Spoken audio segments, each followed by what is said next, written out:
So I've decided to upgrade our NAS with a new motherboard. The main reason for it is to add more PCI slots and to allow more cores for virtualization, because I'd like to start integrating some of my other hardware into this and running the Plex server in a way is either under Windows or Linux to allow for hardware transcoding using an NVIDIA GPU, which I did buy, but I don't have it yet. It's an NVIDIA P2000, which should support many simultaneous Plex streams. So that should be good. I have tons of memory slots on this thing. It supports 256 gigs of the standard registered ECC memory that I use. You can get other types that bump it up to like 1.5 terabytes or something, but they're awfully expensive, so don't really need that. 256 gigs will be more than enough. The motherboard is a Supermicro X9DRE-LN4F. They make a whole bunch of variants of, well, all their boards. Some of them have 10 gigabit Ethernet. Some of them have SAS controllers. Don't need the SAS controller because it's not properly supported under FreeNAS. And I don't need 10 gigabit Ethernet because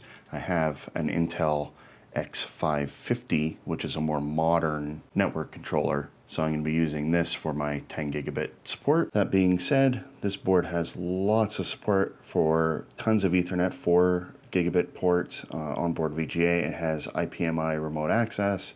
This is the Ethernet port for it. Some USB and a serial port. It has everything I need. One odd thing about this board, and I've seen this on a few Supermicro boards, is one VRM has a heatsink and the other one doesn't. I don't know why they just put one on, and it's not like it's missing. There's not even holes for it on this side, so I don't know why they just put one on, but I did find that a little odd. This board has lots of serial ATA ports. All the black ones, unfortunately, are only 3 gigabit, but that's not a huge deal if you're just running straight FreeNAS, because most hard drives can't even come close to that. It's not a big deal. It does have 2 6 gigabit ports, however. This particular board came with 2 processors installed. These are E5 V1s, and they're 2620s, so they're 6-core, 12-thread, 2-point-something-ish gigahertz chips. Not great. I don't like the fact that they're V1s because it doesn't support 1866 memory, which is what I have, because a lot of things require decent single-thread performance. Unfortunately, I don't have a spare power supply to run this board because it uses 2 8-pin EPS power connectors. So I did order a little adapter that converts a couple Molex connectors into another 8-port CPU header. I'm just going to set this up on my table until I'm done testing and doing some learning with virtual machines and stuff like that, because I don't have much experience with them. So I want to use this as just a bench system to just learn some of the stuff before I start integrating it into my server. In terms of water cooling equipment, this is what I'm going to be using. I've got a 240 millimeter Hardware Labs Nemesis GTX and a 140 millimeter Nemesis GTS. These are thinner rads. I just happen to have one of these left over from an experiment with my Define R6 build, so I just went, what the hell, I'll put it into the server too. This one's a much thicker rad, and this will be doing the majority of the cooling. This is really just because I have it. I have a bunch of just random fittings and some T's, because I'm going to need a T to make a drain port. One thing I noticed about these ball valves is that they spin continuously.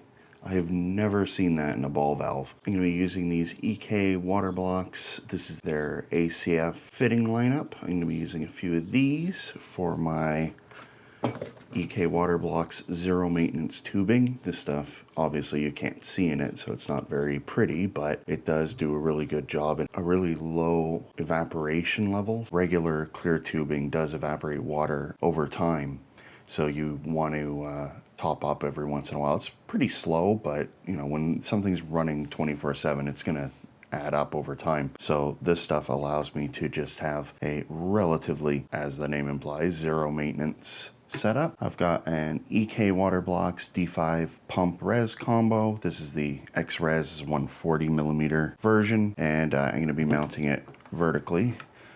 I've got 2 of these beautiful Heat Killer 4 narrow ILM 2011 water blocks, and these are beautiful. These are the full nickel ones, as you can see, and I'm going to be using 2 of these guys. I've also got 2 of these EK quick disconnect fittings. These allow me to disconnect the motherboard portion, aka the two water blocks, from the rest of the loop because my motherboard tray is removable inside my case, so I'm going to be using these so I can just disconnect it and I don't have to drain the loop. These simply cut flow and seal up the end so nothing drips out.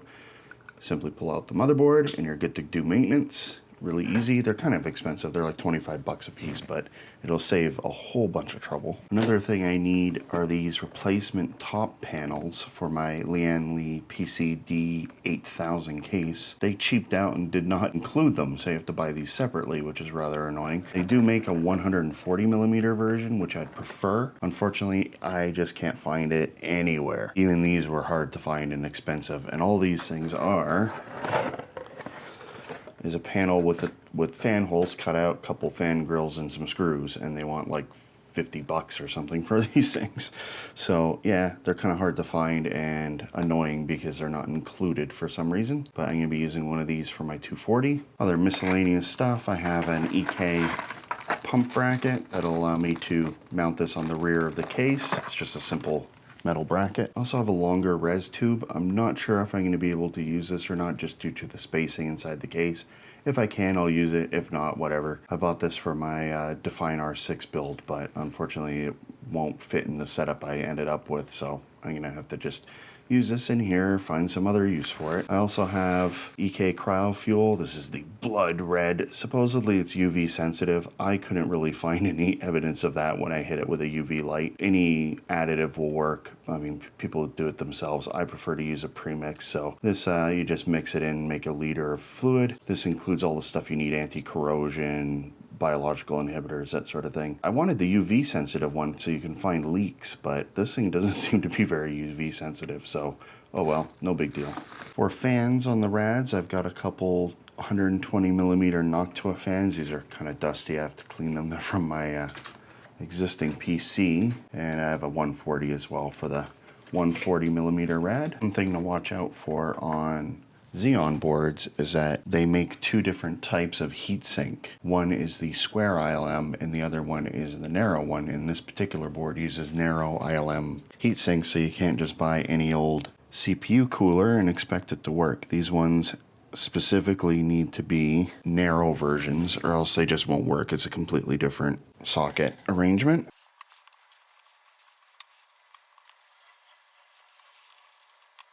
Before I put this final piece together, I might show you the inside of the water block. As you can see, there's tons of teeny tiny little micro fins, and the water is sprayed down and then goes through all the fins to get a lot of surface area, and then it goes on its merry way. They use a rather clever design here. There's tons of O-rings and very beautifully made. This is very heavy. So this is the inlet in the center, and it forces it through, and then that's the outlet. They even made it so it's really easy to change out the mount brackets. They just lock in here and they're screwed together with the normal assembly screws. So that all you have to do is take out those 4 screws and you can swap out the mounting type.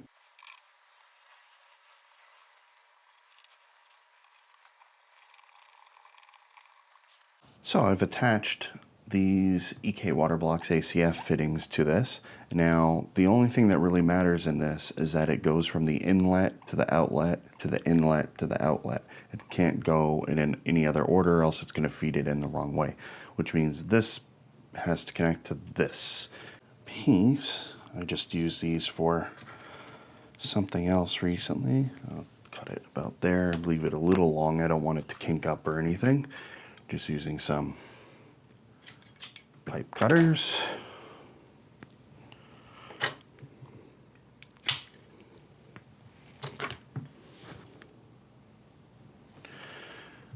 Looks good. Put on my compression fittings. Really the only thing that you have to watch out for is that you don't want any kinks in the piping. Having it longer isn't a problem. It doesn't really add any restriction at all. You just don't want it to kink up. So this tubing is very thick walled, so it shouldn't really be a problem, but just want to get this on. These are often quite difficult to tighten up. All right, that should be good. I'll give it another tighten before I fill it with water just in case. As for the quick disconnect portion of it, I don't need a particularly long one. I just need it long enough that ideally it can reconnect, because I'd like to be able to just clip them together just to keep them from dangling around if I have to pull out the motherboard. So anywhere like here is going to be good. Now, one thing I've noticed is that this has actually loosened because tightening this caused it to untwist, and it took the bottom portion with it. So it's actually undone the bottom portion of the fitting. So I'm going to probably have to just unscrew this, tighten this down with a wrench, just a snug, not crazy. You don't want to hurt anything. The quick disconnects use these plastic clamps that you just squeeze on with a pair of pliers. You also need to make sure that you install these in the correct direction, because these are directional. So you want the water flowing from here to here. So in this case, I'm just going to put them together and I will connect them like this. There we go. I've clipped on the units, and you can see that they're clipped all the way. You have to crush them with a pair of pliers, and then they're firmly attached. So I can just connect these like this when they're not in use, and then pull them apart and plug them into the loop whenever I need them. Okay, now it's time to do some more upgrade. It's actually been many months since the first portion of this video was actually shot, and the whole liquid cooling setup has been working perfectly. I've had no problems, the system's been cool, with the exception of heat building up underneath the desk it's under, so I kind of sort of cut a hole through my desk and put a fan in. But other than that, I've had no heat issues. The liquid cooling system has barely drained any liquid at all, I mean, due to evaporation. So yeah, that zero maintenance tubing really works. And yeah, so I think it's time to put some more upgrades into it. So I've got all sorts of stuff to put in today. I've got 128 gigs of Samsung memory. This is the exact same type that I've been using in the system already.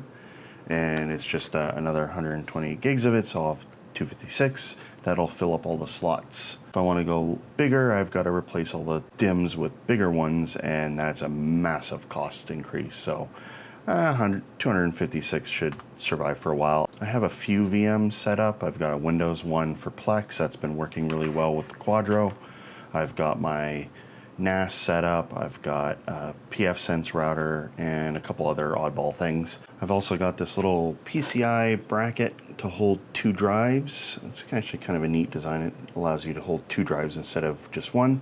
This will let me put the SSD that I'm using as a boot drive into this and free up the hot swap bay on the front.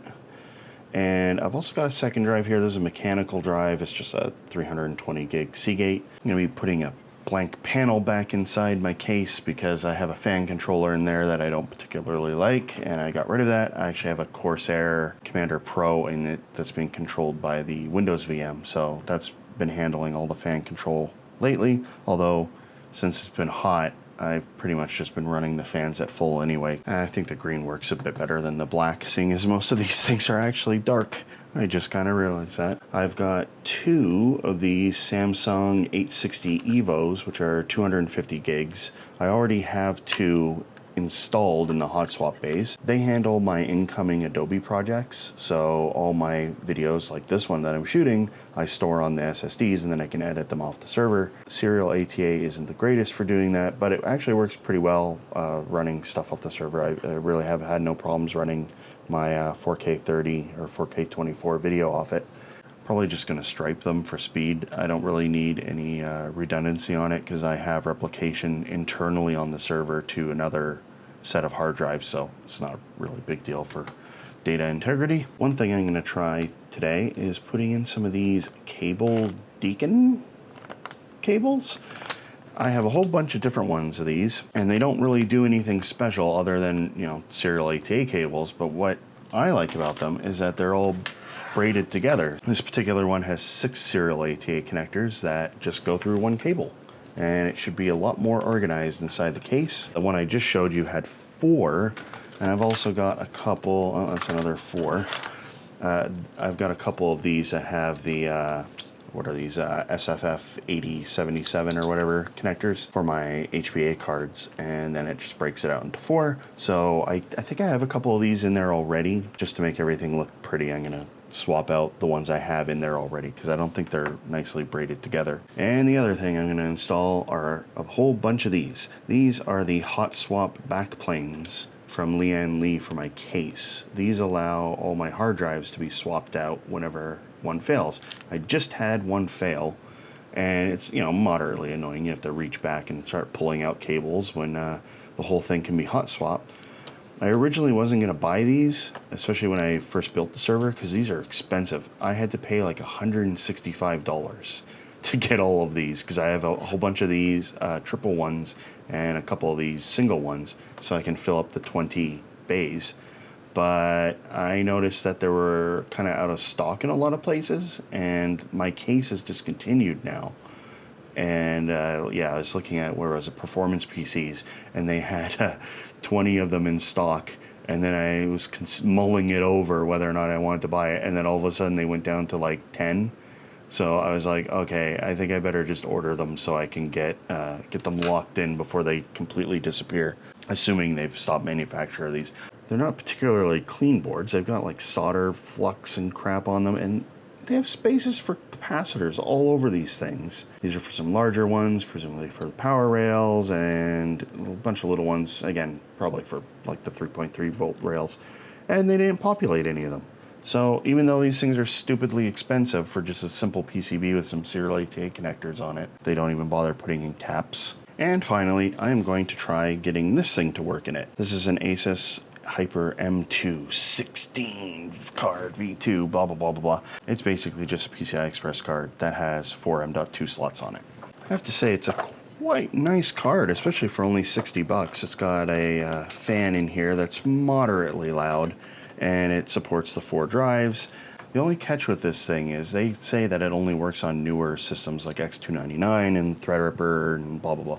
But from what I can tell, the only thing it actually requires is PCIe bifurcation support, which basically takes a 16X slot and can either split it into 2 8s or 4 4s.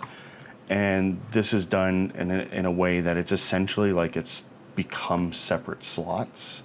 It's not just that it's divvying up the workload, it actually treats it as totally different devices. So this will appear as 4 separate PCI interfaces that are all 4X. It works just like a regular M.2 drive, set of M.2 drives, and yeah, so it should work just fine. I've already got a 256 gig Samsung one in there. I don't know if I'm going to keep that. At some point, I will probably buy 2 enterprise 1 terabyte Samsung NVMe drives. Then I'll retire the RAID of just serial ATA ones. I'd rather NVMe. It's much better at handling lots of little requests like that when you're reading stuff off a server. It seems pretty well constructed with a whole bunch of nice solid caps, and the fan is somewhat loud. I've powered it up. I haven't actually tested the interfaces, but I've powered it up, and the fan's a little bit loud, but it's going to be in a big server case, so shouldn't really matter. And they have the nice solid, rather heavy aluminum heatsink with thermal pads on it. I don't know what the hell this contraption is that I finished building, but it does work, and it's allowed me to test this motherboard without having to completely install a water cooling loop. I've got my rad attached with some fans, and it's actually attached to the top panel for my case. Finished out the temporary loop using this really cheap pump res combo that I'll show you in a second, but that thing is garbage. I would not use that in a real loop. Using some cheap DDR3 that I had lying around, I was able to get this thing booted up, and VMs work, ESXi works, all that good stuff. I've got a bunch of random cards, 10 gig Ethernet, random SAS controller. I've got a PCI to M.2 module, to use this older Optane module just to see how it works. Cool fact, it does actually work in a system. I wasn't 100% sure if you needed a modern motherboard to use NVMe drives because there's no BIOS support, but it works fine. You obviously can't boot off it, which I wouldn't be doing, so it's not a big deal, but it is cool that it does work and you can pass it through to VMs and all that good stuff. So that's really cool. So basically everything on this board is working perfectly. CPUs work. I tested it using my existing server's 1866 DDR3 ECC memory, and it does work. I was concerned it may not work because the V1 chips that I have on this board that came with it do not support 1866 memory. Luckily, it just clocks it down to 1333 until I get a set of new processors, which I might do whenever I get them at a reasonable price. They're often priced around $275 to $300 for the E5-2697v2, 12 core, 24 thread, high clock speed. So I would like to replace those at some point, but I'm basically just waiting for them to show up on eBay at a good price. And it's just a matter now of disconnecting all this stuff, and I'll be installing the loop into the physical server. All right, as you can see, I've got everything powered down, and it's really dusty in there, and it's also a rat's nest of cables. So that's partially why I got all those bundled together cables, hoping that it might make things a little more organized. I could have streamlined it and had shorter runs for the tubing, such as the ones to the rad, but the advantage of having longer runs for the tubing is that I can take the panel off and lift it out and actually pull out the rad to move all those fans and stuff. And that really clears up a lot of space to get in there. So this is the fan controller I'm going to take out. It's not even plugged in anymore. I disconnected that a long time ago just because I didn't like how it handled stuff and I couldn't monitor it remotely. And it also didn't adjust fan speeds with the temperature. It just showed temperature and fan speeds. I want it to adjust it as the temperature goes up and down. So yeah, that's gotta go. This is the 6 bay.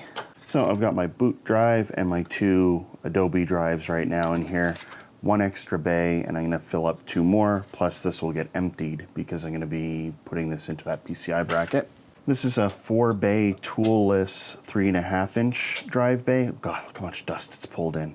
Doesn't even have the fan on or any drives in it, and it's just completely dusty in there. So I'm gonna clean that out, set up the fan so that it exhausts it, because there's filters on the intakes. So I wanna make sure that the filtered air is what's coming out, as opposed to just pulling in dusty air. So what happens when it's been running for almost a year with nothing in there to take up space and just dust. Ugh. This is going to be hooked up in a way that I'll probably use maybe one of the drives for a surveillance server. I haven't decided yet. I have a Western Digital purple drive or 2 that I might throw in here and just set up to record from some of the IP cameras I have, but I just have never gotten around to setting up. And that's about it for the front, except for all the drives. So I've got to pull out all of these. So I've taken out all of the drives and dusted them off. That wasn't very interesting, so I didn't film it. Plus I also had a fan going to keep the dust down, at least away from me.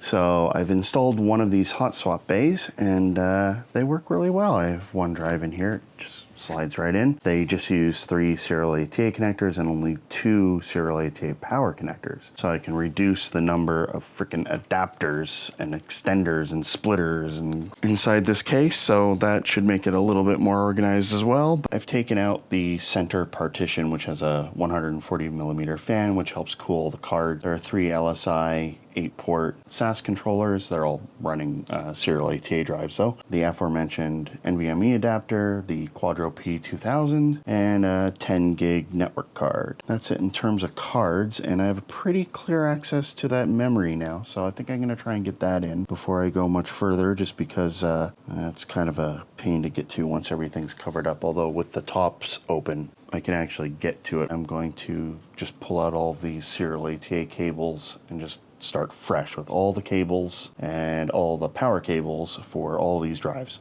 And I've got a little diagram that I'm using to figure out which drives connect to which cards, because I want to kind of optimize it a little bit more, because some of the drive controllers are only serial ATA 2, so they're limited to 3 gigabit.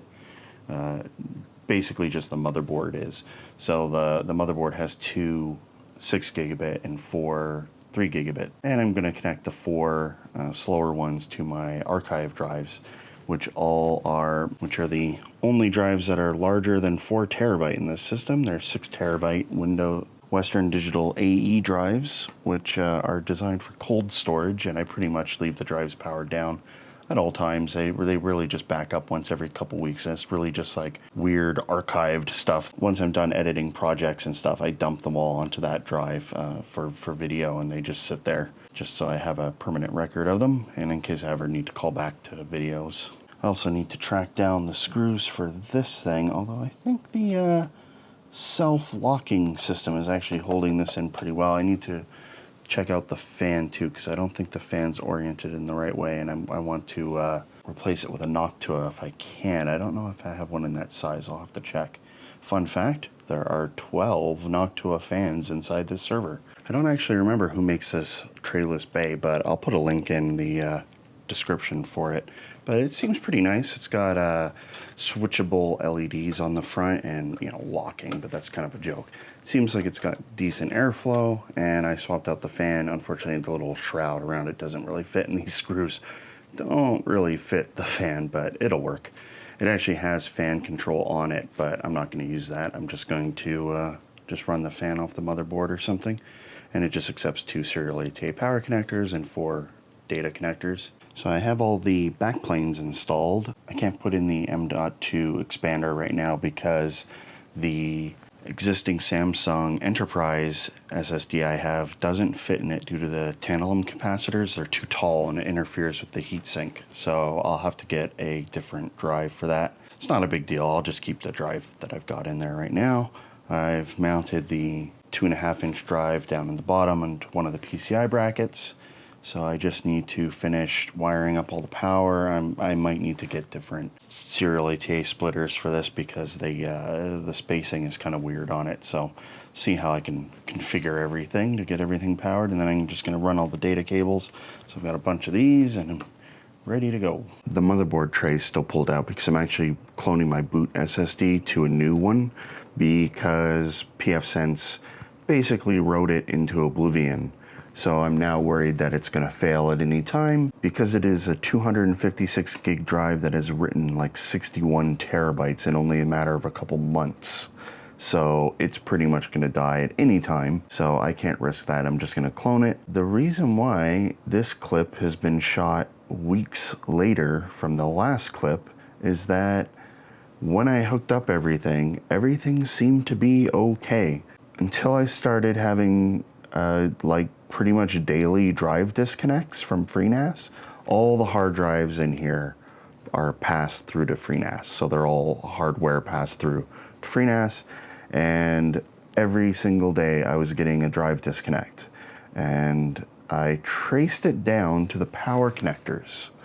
So it turns out that serial ATA power connectors on these, hi Leo, are actually quite a bit looser than the ones that are on the physical drives themselves. So I was getting just random disconnects from the stress in the cable, just like tugging out ever so slightly. So what I did is you can see it here, if Leo would move his tail, you can see I just threw some hot glue onto every single power connector in the whole computer, and now it works fine. So that was definitely the problem, and now it seems to work just fine. So unfortunately, it's still chaos in there, but it's a little more organized despite the chaos. Unfortunately, I need just so many power splitters. Now you can use Molex ones, and Molex ones have a much higher current capability than the serial ATA ones. But because I have so many drives split out and I'm using multiple cables from the power supply, it shouldn't be too much of a big deal. Under full maximum load when you power on the machine, if you don't, like I don't use staggered spin up, I probably should, but I don't have staggered spin up turned on. So all the drives power on at once and pull all their power all at once. And even under those conditions, the whole server, including all the water cooling and the fans and everything, all pulls like 400 watts for like 2 seconds and then drops down to 300 and then drops down to 200 a few seconds later. And you know, once the drives go idle, it drops even more. So yeah, the hot glue fixed the problem, and I'm just cloning, and my cloning is at 58%. I'd like to get that done so I can have my internet connection back. I keep telling myself to get a spare system and just have it, so when I have to do work on this and the Pfsense VM is powered down, I can keep using the net, but then I'd probably just be online instead of actually working on this video. So I think that's it for now. I got all my upgrades done. I moved hundreds and hundreds of terabytes of data off and then back on, and I rebuilt 2 arrays. The funny thing is there was actually an uncorrectable error when I was rebuilding one of my arrays. So my main array, which is basically just Plex, it actually lost 4 kilobytes of data. So out of the, like 100 terabytes, give or take, that are in the system, I lost 4K. And I don't even know where it is. I have no idea what file that is. It's probably something that has error correction because it's stuff like audio files and things like that. So I may never know what the hell file that was. But yeah, if I ever do, I'll have to download it again or rip it. Probably gonna have to change this fluid at some point, but it's looking good so far. It does kind of stain everything red. Do you mind not clawing at the carpet while I'm trying to film? Silly cat. Yeah, so I'm gonna have to change this. Fur everywhere, Leo.